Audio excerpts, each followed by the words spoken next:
एक छोटा सा गांव था, कच्ची गलियों से भरा, जहां सुबहें धीमी और रातें शांत होती थी।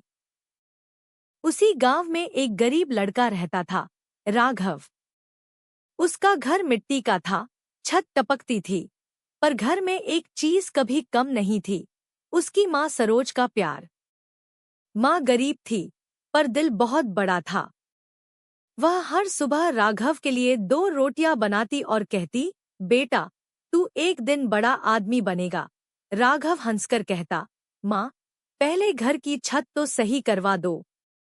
माँ के लिए राघव ही दुनिया था। पिता बचपन में ही गुजर चुके थे, इसलिए घर और सपनों का बोझ दोनों उसने अकेले उठाया।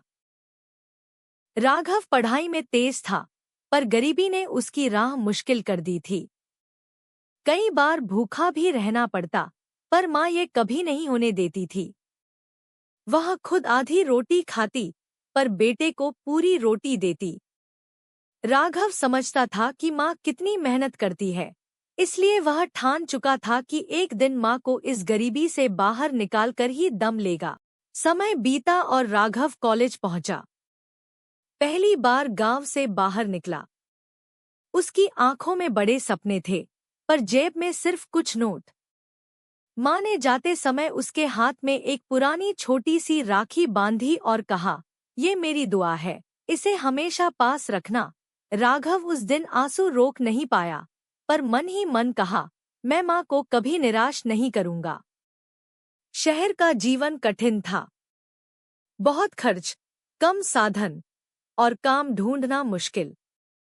राघव पढ़ाई के साथ साथ छोटा मोटा काम करता, चाय की दुकान, डिलीवरी, कभी सफाई। वह दिन भर भागता रहता। पैसे भेजने के लिए खुद कम खाता, पर माँ को हर महीने थोड़ा थोड़ा भेज देता। सरोज हर बार फोन पर कहती, बेटा, खुद का भी ध्यान रखना, पर राघव कहता, माँ, तुम खुश रहना, वही मेरी तसल्ली है।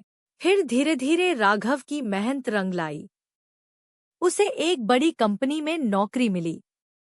जिम्मेदारियां बढ़ी, काम बढ़ा और समय कम होता गया। फोन पे बात करने का समय कम होता गया।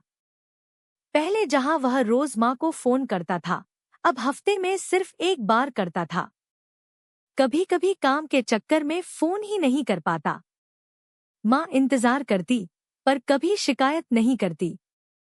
वह सिर्फ कहती, बेटा, काम में मन लगाकर रखना। शहर ने राघव को बदलना शुरू कर दिया। नए लोग, नया माहौल, नई स्पीड। वह हर दिन आगे बढ़ रहा था, पर पीछे छूट रही थी उसकी माँ। वह सोचता, अभी समय नहीं है, अभी बहुत काम है। माँ समझती है, पर समझने वाली माँ हर रात उसका इंतजार करती थी। पुरानी कुर्सी पे बैठकर बार बार फोन की आवाज सुनती थी। उसके न बोलने के बाद भी बहुत कुछ कहती थी उसकी खामोशी। फिर कुछ साल गुजरे। राघव अब बड़ी सैलरी वाला अधिकारी बन गया। वह बड़ा घर चाहता था, कार चाहता था और जीवन का हर आराम। उसकी दुनिया सपनों से भर गई, पर माँ उससे दूर होती गई। वह सोचता था, मैं माँ को जल्द लेकर आऊंगा, बड़ा घर बनाकर, पर ये जल्द हर साल टालता गया। माँ का फोन आता तो वह जल्दी में बोलता, माँ, बाद में बात करता हूँ। मीटिंग है। सरोज बूढ़ी हो रही थी। आंखें कमजोर, सांस हल्की। वह राघव से कुछ छिपाती थी ताकि वह परेशान न हो। वह कहती, बेटा, मैं बिल्कुल ठीक हूँ। पर असल में उसका शरीर धीरे धीरे साथ छोड़ रहा था। वह बस एक बार अपने बेटे को गले लगाकर कहना चाहती थी, तूने जो चाहा, वह कर दिखाया। फिर एक दिन माँ की तबीयत ज्यादा बिगड़ गई। पड़ोसियों ने उन्हें अस्पताल पहुंचाया। डॉक्टरों ने कहा कि उन्हें आराम चाहिए। सरोज ने पड़ोसन से कहा, राघव को मत बताना, उसके काम में दिक्कत होगी। वह चाहती थी कि बेटे का ध्यान न भटके, पर हर माँ की तरह वह टूट रही थी, पर चेहरे पर मुस्कान रखे हुई थी। कुछ हफ्तों बाद गांव से फोन आया, राघव, माँ बहुत बीमार है, एक बार आ जाओ। राघव उस समय एक बड़े प्रोजेक्ट में फंसा हुआ था। उसने कहा, मैं अभी नहीं आ सकता, प्रोजेक्ट बहुत बड़ा है, अगले महीने आ जाऊंगा। गांव वाले चुप हो गए। शायद उन्होंने इसी जवाब की उम्मीद की थी।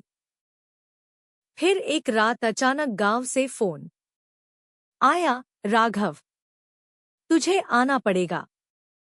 राघव ने पूछा, क्या हुआ? कुछ क्षण खामोशी। तेरी माँ अब नहीं रही। राघव के हाथ से फोन गिर गया। दुनिया जैसे थम गई। वह कुर्सी पर बैठा रोता रहा, पहली बार इतने जोर से जैसे पूरा जीवन उसके सीने पर आ गिरा हो। उसके दिल में एक ही सवाल था, मैं माँ के आखिरी वक्त में उनके पास क्यों नहीं था? जब राघव गांव पहुंचा, घर के बाहर शांति थी। लोग उसे देख रहे थे, पर वह सिर्फ माँ का चेहरा देखना चाहता था। पर अब बहुत देर हो चुकी थी। माँ शांत होकर लेटी थी, जैसे हमेशा की तरह मुस्कुरा रही हो, जैसे कह रही हो, बेटा, मैं नाराज नहीं हूं, तू बहुत मेहनत करता था। राघव माँ के पास बैठकर फूट फूट कर रोया। बरसों से रुक गए आंसू उस दिन बह निकले। फिर उसने माँ की पुरानी चीजें देखी, वही टूटी कुर्सी, पुरानी चप्पलें और वो छोटी सी राखी जो उसने जाते समय दी थी। राघव राखी को सीने से लगा लिया। उसने महसूस किया कि माँ के पास सब कुछ था, सिवाय उसके। उसने माँ के साथ बिताए वक्त को याद किया, वह हंसी, वह प्यार, वो रोटियां, वो दुआएं। और वह टूट गया, माँ अब वापस नहीं आएगी। माँ के जाने के बाद राघव की दुनिया बदल गई। पैसे थे, पद था, नाम था, पर माँ नहीं थी। वह शहर लौटा, पर अब हर चीज खाली लगती थी। वो बड़ा घर, माँ के बिना खंडर। वो कार, माँ के बिना बेकार।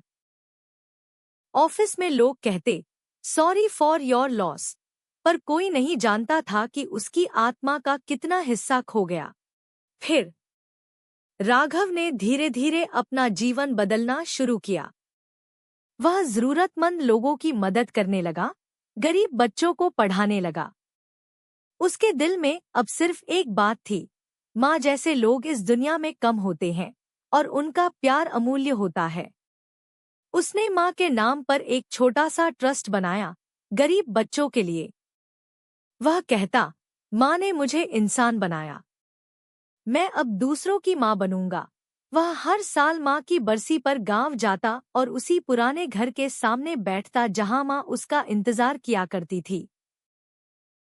वह लोगों से कहता, पैसा जरूरी है, पर रिश्ते उससे कहीं ज्यादा जरूरी है। काम करते करते आप जीवन से दूर न भाग जाए। उसकी कहानी गांव के हर बच्चे की सीख बन गई।